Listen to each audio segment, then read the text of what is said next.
Right ఇక breaking news చూస్తున్నాం. కాంగ్రెస్ అధినేత్రి సోనియా గాంధీ మరోసారి అస్వస్థతకు గురయ్యారు. ఈ మేరకు ఆమెను వ్యక్తిగత సహాయక సిబ్బంది ఢిల్లీలోని గంగారాం ఆసుపత్రిలో చేర్పించారు. కొన్నాళ్లుగా సోనియా ఉదర సంబంధిత సమస్యలతో తీవ్రంగా బాధపడుతున్నారు. ఇక ప్రస్తుతం వైద్యుల పర్యవేక్షణలో ఆమెకు చికిత్సను అందజేస్తున్నారు. ప్రస్తుతం సోనియా గాంధీ ఆరోగ్య పరిస్థితి నిలకడగా ఉందని గంగారాం ఆసుపత్రి వర్గాలు హెల్త్ బులెటిన్ విడుదల చేశాయి. కాగా జూన్ 7న ఆమె స్వల్ప ఆరోగ్య సమస్యలతో షిమ్లాలోని ఇందిరాగాంధీ మెడికల్ కాలేజ్ హాస్పిటల్లో జాయిన్ అయ్యారు. ఈ మేరకు సోనియాకు వైద్యులు జనరల్ మెడికల్ చెకప్ చేశారు.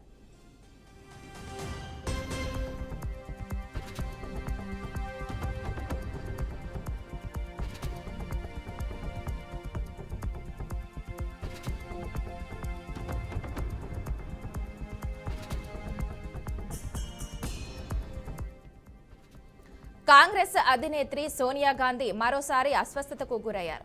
ఈ మేరకు ఆమెను వ్యక్తిగత సహాయక సిబ్బంది ఢిల్లీలోని గంగారాం ఆసుపత్రికి చేర్పించారు. కొన్నాళ్లుగా సోనియా ఉదర సంబంధిత సమస్యలతో తీవ్రంగా బాధపడుతున్నారు.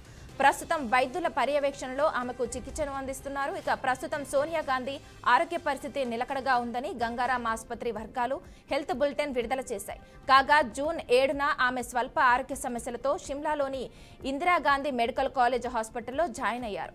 ఈ మేరకు సోనియాకు వైద్యులు జనరల్ మెడికల్ చెకప్ చేశారు.